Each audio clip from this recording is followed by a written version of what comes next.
habíamos empezado y volvemos siempre a que la oración es un encuentro donde se unen nuestro deseo, nuestra búsqueda de Dios con el deseo de Dios. Y recuerdan, lo hemos dicho varias veces, lo vuelvo a repetir hoy, si rezamos no es tanto que nosotros lo deseamos, sino que Dios lo desea.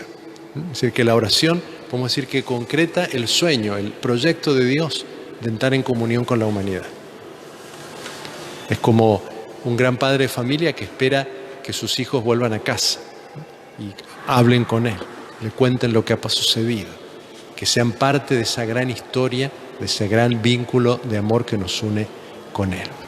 La oración entonces es ese encuentro entre la sed de Dios, el proyecto, el designio de Dios para la humanidad y nuestro deseo, porque Dios ha puesto esa sed en lo más profundo de nuestro corazón.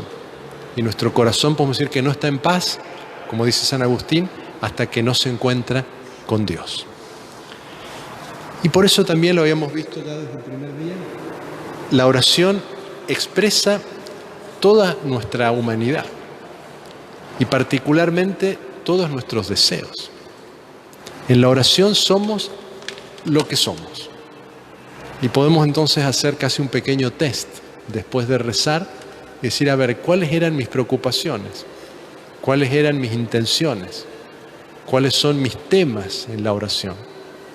Y podemos decir que podemos sacar más o menos una radiografía de nuestro estado, de nuestra salud espiritual, cuando meditamos o tomamos conciencia de cuáles son esas preocupaciones, esas ansias, esos temores, esas intenciones que llevamos delante del Señor. Y también recordando lo que hemos venido hablando estos domingos, la oración concreta esa relación de amistad con el Señor. Y en esa relación de amistad, como en toda amistad, nos transformamos. Cuando amamos a alguien, cuando entramos en relación con alguien, esa relación, si es verdadera, si es una relación interpersonal auténtica, no es algo accidental que pueda simplemente suceder. Si sucede, genera una transformación, un proceso, un cambio en cada uno de nosotros. Pero este era el gran tema que nos planteamos el domingo pasado. ¿Qué pasa con Dios? Dios es un amigo muy especial. En la relación con Dios, los que cambiamos somos nosotros. Si la relación es auténtica y verdadera, si Dios es Dios y nosotros entramos realmente en relación con Dios, los que cambiamos, los que debemos transformar nuestro corazón, obviamente somos nosotros. Y eso llegábamos como conclusión la semana pasada. Qué importante es pedir, qué importante es animarnos a suplicar a Dios. Es una dimensión fundamental de la oración. Pero con esa súplica, con esa petición, no queremos cambiar a Dios. Queremos colaborar en su proyecto, en su designio de gracia y de amor que nos implica también a nosotros.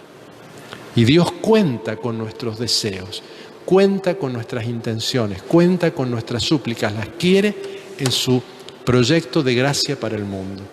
Así como necesita de un matrimonio cristiano para que haya nuevos cristianos, nuevos hijos y nuevos seres humanos, así como quiere contar con la sabiduría de un arquitecto para construir una casa y una iglesia, así como quiere contar con la solicitud de los misioneros para llevar la palabra de Dios a otros lugares, así también quiere contar con la oración, con la intercesión para dar sus dones, para realizar sus bendiciones en el mundo.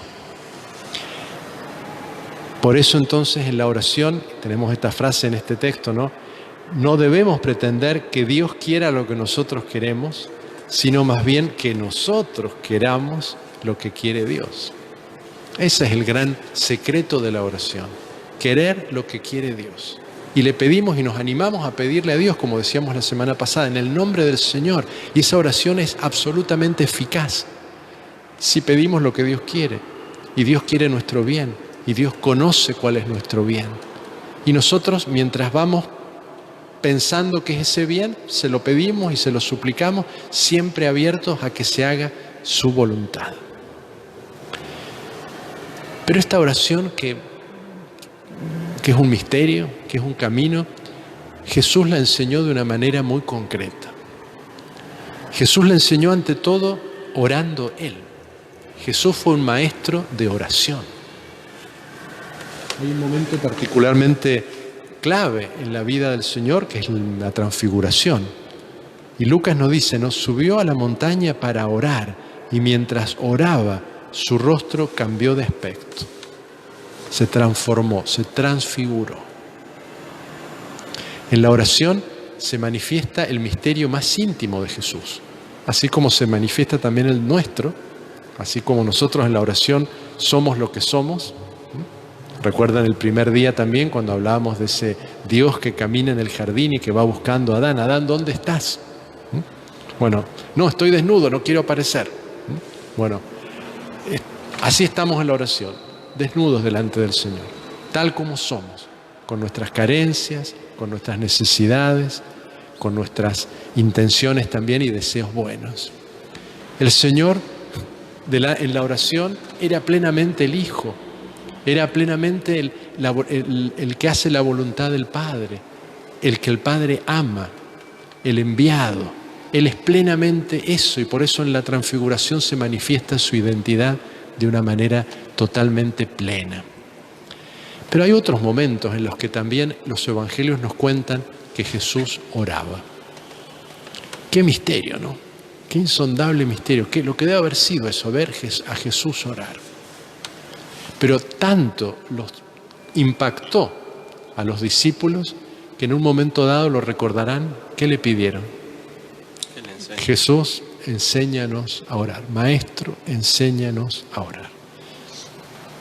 Y por eso, como conclusión de estas 3 catequesis, yo querría que volviéramos a esta fuente de oración que es Jesús mismo.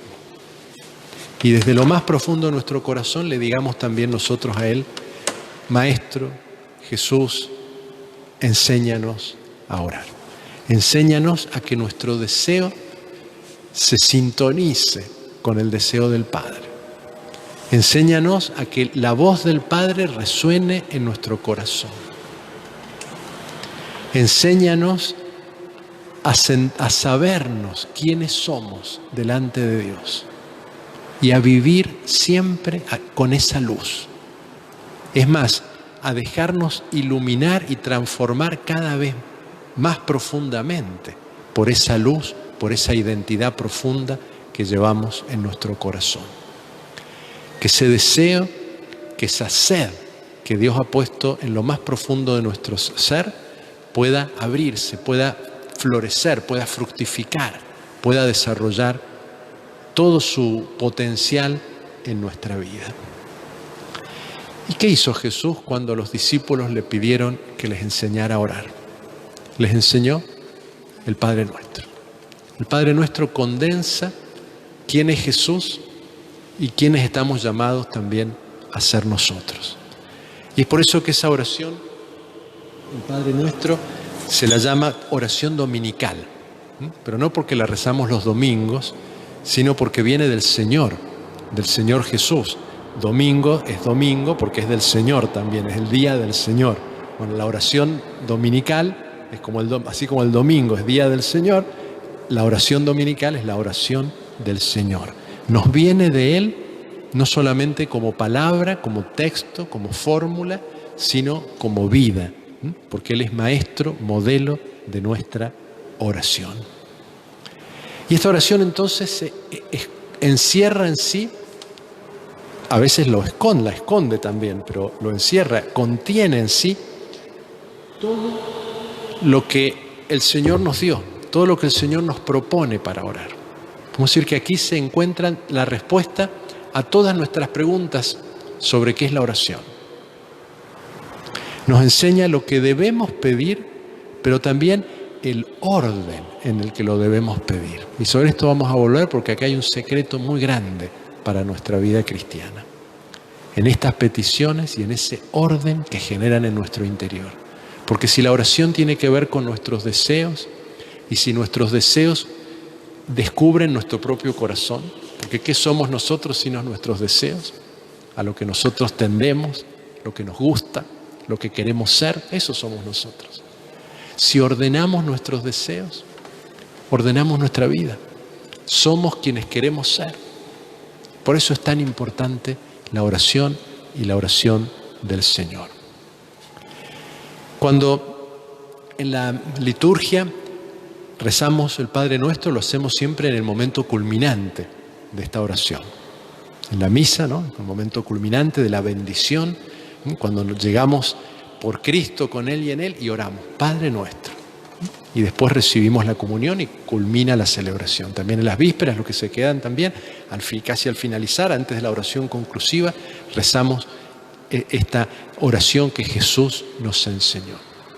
Y en todas las liturgias, tanto en la latina, en la misa, como en las liturgias orientales, a veces con fórmulas más amplias, introducen esta oración con una fórmula que a veces un poco estereotipada nos puede hacer olvidar la grandeza y el misterio de esta oración. En nuestras misas no siempre es obligatoria, se la puede cambiar por otras fórmulas, pero la primera fórmula que trae el misal siempre dice así: fieles a la enseñanza del Señor, siguiendo sus divinos mandamientos, nos atrevemos a decir. Nos atrevemos a decir. ¿Por qué este atrevimiento? Porque fíjense que la oración esconde un secreto muy grande. Primero, ante todo, animarnos a decir a Dios Padre. Animarnos a dirigirnos a Dios y a pedirle cosas. Animarnos a tenerlo como interlocutor. La oración esconde esta osadía. El Padre Nuestro, este atrevimiento, este santo atrevimiento de dirigirnos a Dios. Y no tenemos que olvidarnos nunca de que poder dirigir nuestra palabra a Dios es un regalo, es una gracia inmensa. Si el Padre Nuestro esconde a la vez una gran intimidad, como la que tenía Jesús con su Padre, Él era realmente el Hijo, para nosotros esta intimidad, esta cercanía, es un regalo inmerecido. No lo obtenemos por lo que somos, sino por gracia, por un regalo, por un don. Y es por eso que podemos atrevernos a decir. Ese atrevimiento implica todas estas cosas. Implica ante todo una simplicidad, una sencillez. Implica como un chico, un niño que tiene ese atrevimiento de un niño. Es decir, una cierta ingenuidad, si podemos decir así. Algo directo, algo espontáneo que brota de lo más profundo de nuestro corazón. Pero brota de esa conciencia filial, de esa identidad que hemos recibido por gracia, por adopción, por la obra del Espíritu Santo en nosotros. Y esa conciencia filial se manifiesta entonces en alegría, en humildad también, siempre humildad. No olvidarnos que es un don, pero con la absoluta convicción, seguridad de sabernos amados por Dios. Siempre en la oración tiene que primar, en la oración cristiana, primar estas actitudes: simplicidad, filiación, alegría, audacia humilde y sobre todo esa certeza del amor de Dios. Podemos llamar a Dios Padre porque Él nos ha revelado este misterio por su Hijo. Jamás hubiéramos soñado, la humanidad, llamar a Dios Padre si Jesús no nos lo hubiera enseñado. En el Evangelio de San Juan encontramos en la conclusión del Evangelio esa oración sacerdotal, se la llama, ¿no? Antes del relato de la pasión, y Jesús sintetiza toda su misión en estas palabras: manifesté tu nombre a los hombres que me diste. Manifesté tu nombre. Les enseñé quién eres y les enseñé cómo dirigirse a ti. Y fíjense, esto es un misterio admirable. Esto esconde el secreto más hondo de Dios y de nuestra vocación. Jesús nos ha enseñado el nombre de Dios y nosotros podemos invocarlo.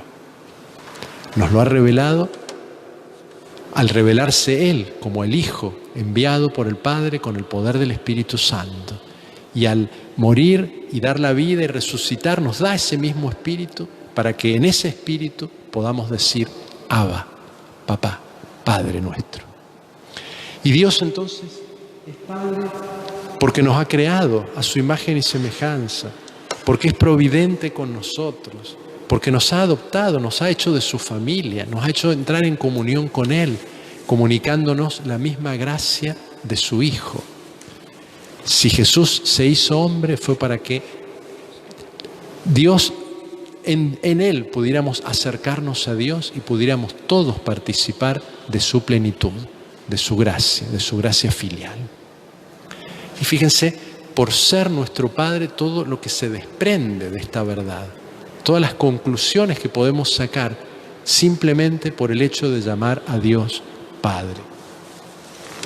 El Padre implica nuestra alabanza, nuestra honra, ese vínculo que implica el origen, el haberlo recibido la vida de Él. Implica la imitación, ante todo en el amor, en la misericordia. Sean misericordiosos como es misericordioso vuestro Padre. La obediencia, como que manifiesta esa obediencia que es escucha. El Hijo escucha y al escuchar se transforma en esa misión que el Padre le encomienda. También para nosotros esa filiación implica aceptar con paciencia las correcciones, las enseñanzas, descubrir cuántas cosas todavía no sabemos. Y es el Padre el que vela por nosotros y no pretendemos entonces tomar su lugar.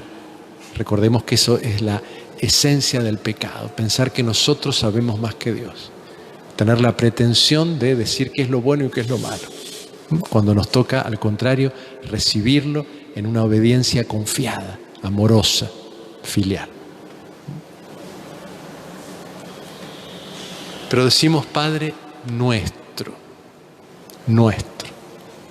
El Señor no nos invita a orar en la intimidad del yo con mi Dios, sino que al revelarse como Padre, se revela como Padre nuestro. No hay revelación del Dios del Señor Jesucristo sin esta conciencia de fraternidad, sin esta conciencia de hermandad que nos une. Y fíjense entonces, si oramos en verdad, salimos del individualismo, que es nuestro gran peligro, nuestro gran pecado. Yo, mí, me, para mí. Todo yo.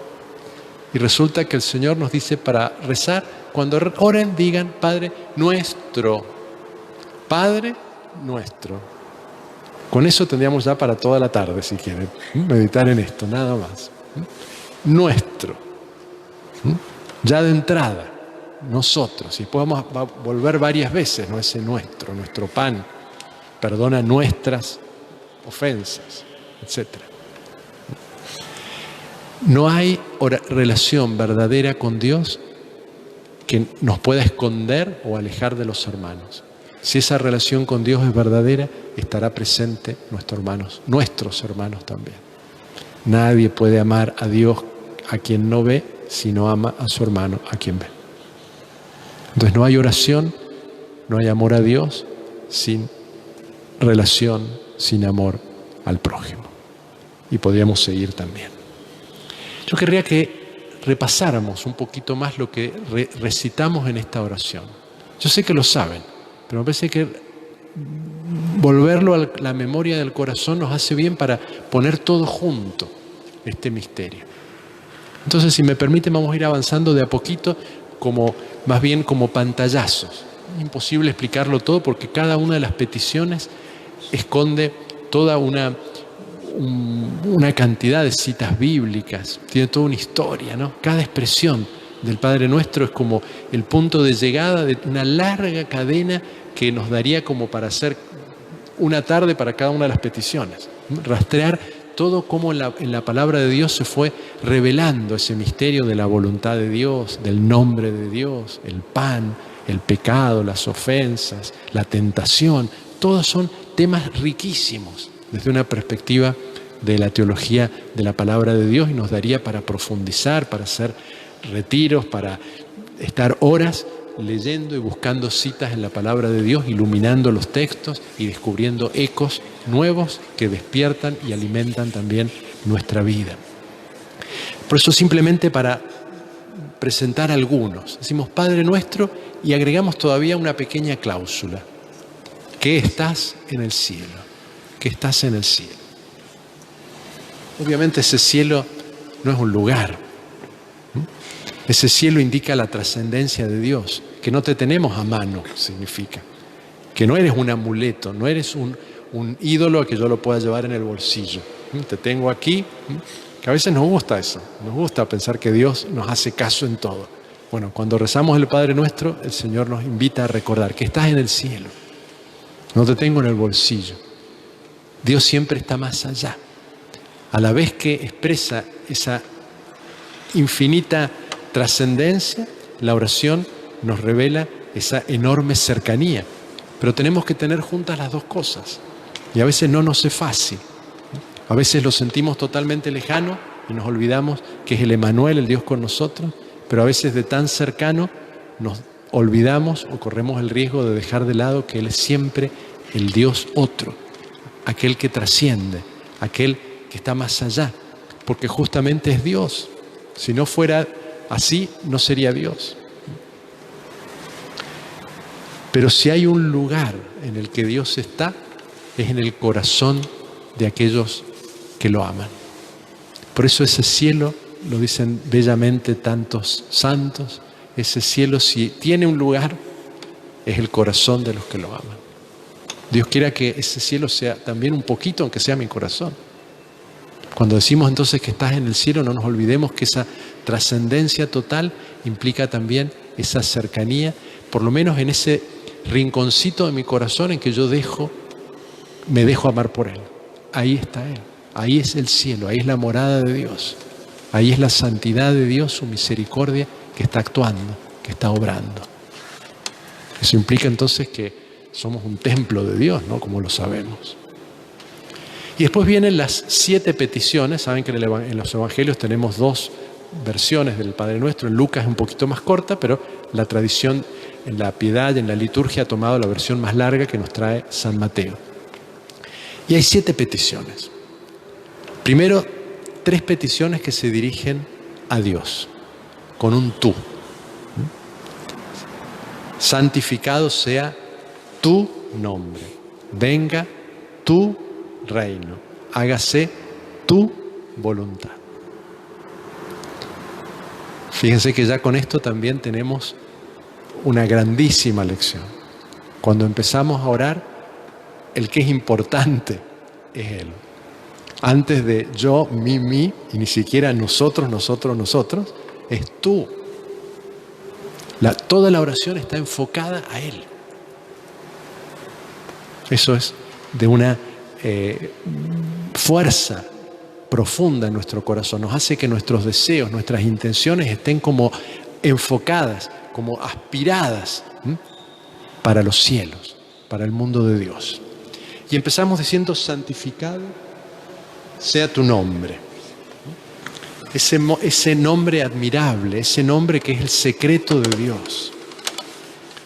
Ese santificado.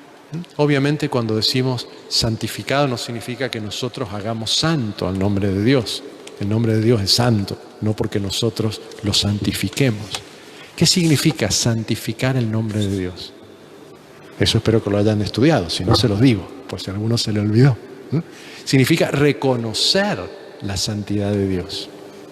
Es decir, que tu santidad, que tu amor, que tu nombre sea conocido, sea reconocido, sea valorado, sea agradecido, sea predicado, sea amado. Todo eso significa esta petición. Es decir, que este proyecto de Dios de invitar a toda la humanidad a la comunión con Él, que es esa el nombre del Dios Padre, es decir, que toda la humanidad conozca este proyecto de Dios. Eso es lo que pedimos: santificado sea tu nombre, es decir, que ese nombre de Dios sea conocido, sea anunciado, sea manifestado en el mundo. ¿Y cómo va a ser manifestado sin la alabanza, sin la acción de gracias, sin ese cántico de honor y gloria al Padre que nos ha revelado su gracia y su amor. Es como el deseo último de toda la creación, cantar las maravillas que Dios ha realizado en un infinito acorde cántico de acción de gracias y de alabanza.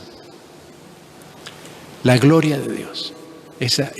Pero ¿qué es la gloria de Dios? No es algo que nosotros le demos, sino que es concretar su proyecto de gracia que es para nosotros. Fíjense que siempre estamos en ese círculo maravilloso del amor de Dios. Cuando nosotros alabamos a Dios, cuando santificamos su nombre, somos nosotros los que reconocemos esa grandeza. Podemos decir que nos beneficia a nosotros. No le agregamos nada a Dios, al contrario. Somos nosotros los que somos, podemos decir, promovidos al mundo de Dios cuando descubrimos entonces sus proyectos, sus designios de gracia. Y por eso la siguiente petición, van todas como en cadena, decimos: santificado sea tu nombre, venga tu reino. Es decir, que esa gloria de Dios, que ese nombre conocido, alabado, agradecido en el mundo, implica que su proyecto de gracia, su reino, es decir, su gobierno, se realice en el mundo y que nosotros podamos ser parte de ese reino. Venga a nosotros tu reino. Porque que Dios gobierna es verdad, no necesita de nosotros para Dios ser Dios. Nosotros pedimos que ese reino, que ese plan de Dios, que ese designio de misericordia, de gracia para el mundo, llegue a mi vida, llegue a mi corazón, llegue a mis proyectos, llegue a mis seres queridos, llegue a mi mundo, a mi familia, a mi sociedad. Eso pedimos: venga tu reino. Significa desear que ese proyecto de Dios se realice. Significa anhelar de todo corazón que lo que Dios ha pensado para el mundo como designio de su sabiduría, de su gobierno para la humanidad, pueda concretarse y que nosotros podamos ser parte de él. Por eso inmediatamente decimos: venga tu reino, pero agregamos también: hágase tu voluntad. Cuando decimos venga tu reino, pedimos todas estas cosas, ¿no? Que se convierta el mundo, los que están alejados de Dios, empezando por mí mismo, que la gracia de Dios actúe. Y ese reino es sobremanera deseable. Fíjense, por la plenitud de bienes que contiene. ¿Qué mejor proyecto para el mundo que el que tiene Dios? Y decimos que ese proyecto de una vez por todas se realice. No podemos aspirar a nada mejor. Aunque yo tenga mi proyecto para esta tarde, para mañana, para el año que viene, y está bien tenerlo, pero ¿está en sintonía con el proyecto de Dios? Eso es lo importante. Si es así, bendito sea Dios. Pero si no es así, ¿por qué tanta preocupación por lo que va a pasar mañana si en el fondo, si eso que nos preocupa no es el proyecto de Dios? Es algo banal, algo que no nos debería no importar en absoluto. Por eso inmediatamente agregamos: que se haga tu voluntad. Es decir, que su voluntad se cumpla en nosotros. Es lo que decíamos la semana pasada, sobre todo meditamos en este tema, ¿no? Que se cumpla su voluntad. ¿Qué es lo que hizo Jesús? Padre, aleja de mí este cáliz. Es decir, mi naturaleza humana, mi sensibilidad, todo mi ser no quiere morir, no quiere esto. Esto yo lo veo como un mal. Pero que no se haga mi voluntad sino la tuya. Eso podemos decir que es la oración cristiana. Esa es la oración que hacemos con el Padre. Lo que nosotros, Dios nos ha dado inteligencia y lo que vemos, lo vemos. Y Jesús también veía la traición, veía la pasión, veía la muerte y decía: no, yo prefiero, no es lo que mi sensibilidad humana desea, pero Jesús, pero que se cumpla tu voluntad. Y entonces en la voluntad del Señor no ve la traición, o detrás de la traición ve la entrega del Padre a la humanidad. Detrás de la mentira y del abandono ve el signo absoluto de que Dios es fiel más allá de toda infidelidad humana. Detrás de la soledad, del sufrimiento y del abandono ve el signo por excelencia de un amor incondicional de Dios. Así también, cuando nosotros decimos que se haga tu voluntad, pedimos al Señor tener esa mirada que tuvo el Señor, para no ver lo que a veces nuestra sensibilidad más inmediata nos hace ver, que es verdad, pero que no es toda la verdad. Cuando pedimos que se haga la voluntad del Padre, pedimos tener que nuestro corazón se una de tal modo al corazón de Dios que queramos lo que Él quiera. Aunque nos parezca duro, aunque nos parezca dificilísimo, pero sabiendo y confiando que si Dios lo permite, si Dios lo quiere, será no solamente para nuestro bien, sino que será el mejor bien, será lo óptimo para nosotros. Y algunos teólogos todavía distinguen un poquito más. Fíjense que dicen, hágase tu voluntad. No decimos, haz tu voluntad, como diciendo, cuestión de Dios, arréglate. Ni tampoco dice, hagamos tu voluntad, como si fuera nuestra... Le damos este matiz, no, hágase. Como para significar que en la vida es necesario que nuestra voluntad se vaya sintonizando, se vaya desplegando en armonía con la voluntad del Padre. Esto implica entonces nuestro esfuerzo. Esto implica también entonces nuestra colaboración. Esto implica nuestra aceptación. Acabamos de escuchar en la misa el Evangelio de la Anunciación. ¿Cómo será esto? Más de una vez en esta petición del Padre Nuestro toma esa forma. Bueno, me doy cuenta que Dios me está pidiendo algo y yo no entiendo cómo voy a poder hacerlo. No entiendo por qué Dios me lo puede pedir. Bueno, como María le podría decir, ¿cómo será? Hasta donde yo veo, no lo entiendo. Pero el Señor nos dice, para Dios nada es imposible. Pero nos pide, como a María, nuestro consentimiento. La voluntad de Dios no es algo que suceda como que me agarra la mano y me obliga a escribir lo que yo no quiero escribir o hacer lo que yo no quiero hacer. No, la voluntad de Dios pasa porque mi corazón se transforme y quiera lo que Él quiere. Y volvemos a los ejemplos que hemos puesto desde el principio en la amistad. Cuando uno tiene un amigo y lo invita a algo, no es que quiere que vaya del cuello, bueno, me pediste que viniera a tal lado, voy así, tirado. Bueno, no funciona eso mucho, ¿no es cierto? Un día uno lo puede hacer, está bien, por lo menos fue. Pero después implica que uno por lo menos empiece a gustarlo, a interesarse por lo que nuestro amigo nos invitó a hacer. Allí se realiza y se hace verdadera esa amistad y esa relación personal. Y después pasamos a las peticiones para nosotros. ¿Y qué pedimos? Ante todo, el primer don que pedimos, danos hoy nuestro pan de cada día.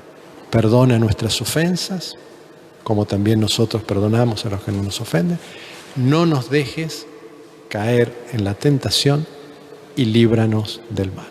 Son 4 peticiones en las que, fíjense, empezamos en el sumo bien, santificado sea tu nombre, y vamos a terminar, líbranos del mal. Analicemos un poquito cada una. Danos hoy nuestro pan de cada día. Pedimos las cosas necesarias para la vida. Como decíamos la semana pasada, todo lo que es bueno lo podemos pedir. Todo lo que es bueno. Cualquier cosa que necesitemos es parte de la oración.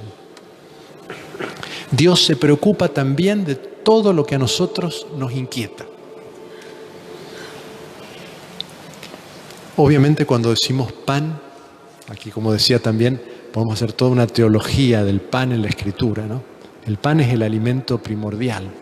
El pan implica también lo hecho por el hombre. No decimos solamente un fruto que cortamos, sino algo que elaboramos nosotros. Nuestro pan implica el trabajo, implica nuestra creatividad, implica ganarnos nuestro sustento. Pero implica también el pan por excelencia, no solo de pan. Tiene deseo el hombre, no, sino de toda palabra que sale de la boca de Dios. Ese pan es también la Eucaristía. Es el pan esencial para nuestro camino. El pan de la vida material y el pan de la vida espiritual. Porque ese cotidiano, en griego tiene un sentido muy especial, danos el pan sustancial, el pan que nos alimenta cada día. Eso lo podemos entender en un sentido muy concreto y muy real, como lo tenemos que entender tantas veces, pero también muy real y muy concreto en el sentido espiritual, en el sentido sobrenatural. Y danos hoy. Fíjense cómo en estas peticiones vamos a ir al hoy, al pasado, nuestros pecados, y al futuro, nuestras tentaciones. Muy interesante, abrazamos toda nuestra vida en el Padre Nuestro. Pero empezamos por el hoy, pues es lo más importante. A veces en la oración o estamos llenos de pasado o de futuro y el Señor nos dice, atención, el instante, ¿dónde estás hoy? ¿Dónde está la gracia que te alimenta y que te sostiene hoy? Danos hoy nuestro pan de cada día, porque a cada día le basta su propio afán. Y bueno, muchas cosas se desprenden también, vamos a hablar todas, todo lo que implica ese pan, ¿no? Pero fíjense la gratitud ante todos los dones de Dios. Por otro lado, no pretender que Dios nos dé 5 reservas de pan para todos los meses que van a venir. El Señor nos dice, hoy, está atento al hoy. Abre tus manos para recibir el don que hoy te voy a dar. Mañana pensará por mañana. Pero también la oración nos vuelve al pasado para recordar, sobre todo, cuántas veces podemos habernos alejado de Dios. Ante todo, nos recuerda, fíjense, 2 cosas, dice, podemos resumir entre tantas que podemos decir. Primero, mantenernos siempre en la humildad. Cuando nos acercamos a Dios y rezamos el Padre Nuestro, tenemos que recordar que ante Dios no podemos sino ser pecadores. Y que podemos seguir siéndolo. Por lo tanto, la humildad, la conciencia de nuestra fragilidad, de nuestro pecado, pero a la vez siempre la esperanza, porque por más pecador que seamos, siempre Dios ofrece su gracia, su misericordia. Y por eso fíjense que en esta transformación que realiza la oración, agregamos inmediatamente, perdona nuestras ofensas, como también nosotros. De nuestra parte, se requiere entonces que nosotros perdonemos las ofensas. Si perdonamos, seremos perdonados. Es decir, si nosotros dejamos que, si en verdad el perdón de Dios nos ha tocado el corazón, no podemos sino perdonar. Y sirve de verificación del otro. Recuerden la parábola de ese siervo despiadado. Si has recibido misericordia, ¿cómo puedes tratar a tu hermano así? Si se te han perdonado millones y te estás peleando por unos centavos. Esa conciencia de la misericordia recibida y la misericordia implorada no puede ser coherente, no puede ser verdadera si no va acompañada de un deseo, de un anhelo profundo de reconciliación, de paz, de perdón con el prójimo. Si nos estamos acercando al Dios que es Padre nuestro, no podemos sino anhelar la fraternidad, la paz, la unidad con nuestros hermanos. Y esto implica entonces decisiones muy reales, muy concretas para nuestra vida si rezamos verdaderamente el Padre Nuestro con sinceridad. Y después viene tal vez la que es más difícil de traducir desde el original griego, como tenemos estas peticiones. Nosotros rezamos ahora en castellano, si no nos dejes caer en la tentación. Sería como no nos conduzcas a la tentación, podría ser muy literal. ¿Qué significa esto? ¿Cómo puede ser que Dios nos lleve a la tentación? También aquí tendríamos que recordar hacer toda la teología bíblica de la tentación. Recuerden que la tentación sería sinónimo de prueba. Piensen en Abraham, piensen en Jesús. También Jesús fue probado. Si en nuestra vida humana, esa voluntad que debe adherirse al Señor es una voluntad libre y el Señor quiere que seamos libres en nuestra relación con Él. Entonces lo que pedimos a Dios es que en esas circunstancias en que nuestra libertad se va a tener que jugar por lo que realmente quiere, podamos no caer.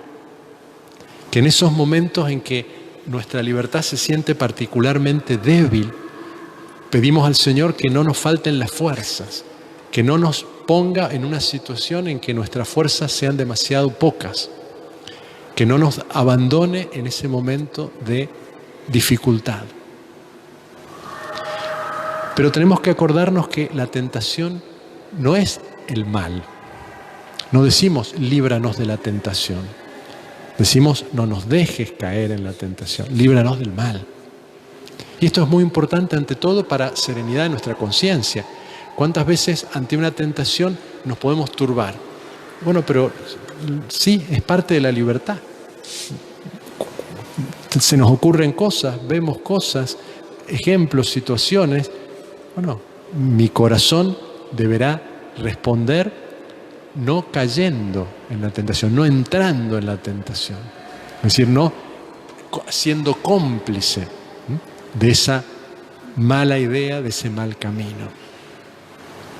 No pedimos entonces que no seamos tentados. Eso sería un poquito como decir no querer ser adulto, no querer ser responsable. Es como decir, bueno, quiero quedarme con los ojitos cerrados en mi casa y que no pase nada, que no haya... No, el mal está en el mundo. Nuestra vida implica riesgo, implica amenaza, implica tentación. Hay caminos abiertos. Cada uno de nosotros lo sabe y tantas veces hemos comprobado que podemos caer. Pero también podemos comprobar que podemos no caer. Si pedimos la gracia del Señor, si nos abrimos a recibir su amor, su fortaleza, su inspiración. Y finalmente, líbranos del mal. Esta petición es contra todos los males, contra toda enfermedad, contra toda aflicción, como nos dice San Agustín en un texto muy lindo.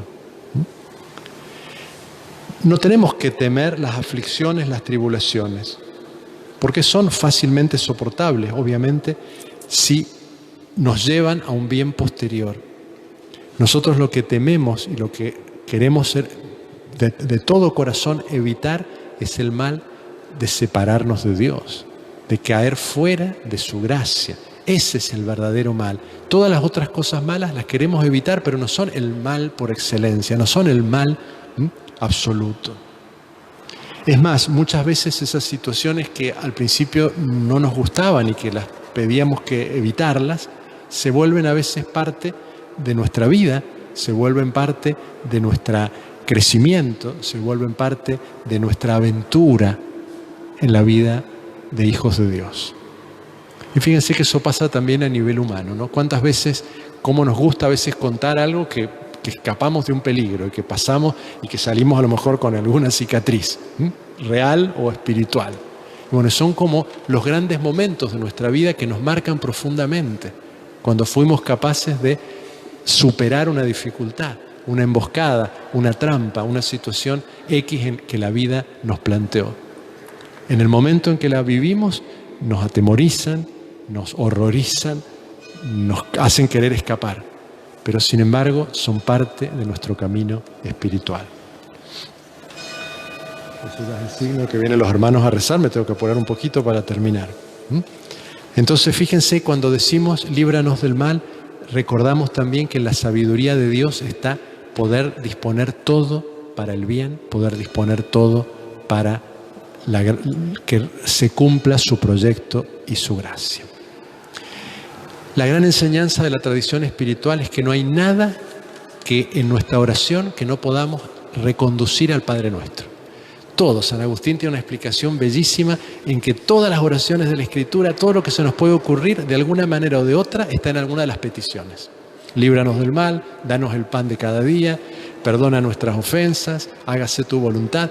Todo lo que podemos pedir en la oración está condensado. Pero fíjense cómo el Padre Nuestro ordena nuestro corazón. Y hagamos ese ejemplo. Cuando venimos a pedir, muchas veces empezamos: líbrame de esto, líbrame de esto, líbrame de lo otro, dame esto, dame lo otro. Bueno, gracias Señor. Caricaturizo, ¿no? Pero fíjense entonces cómo el Padre Nuestro nos enseña: primero tú nombre, tu voluntad, tu reino, después nosotros. Fíjense, toda la oración, esta frase de Santo Tomás es bellísima, ¿no? En la oración no solamente nos enseña a pedir, sino que también da forma a nuestros afectos. Es decir, organiza nuestro corazón. Si nos tomamos en serio el Padre Nuestro, podemos decir que nuestra vida se estructura como hijos de Dios. Se estructura nuestro corazón a imagen de Jesús, a imagen de su amor, a imagen de su vida filial.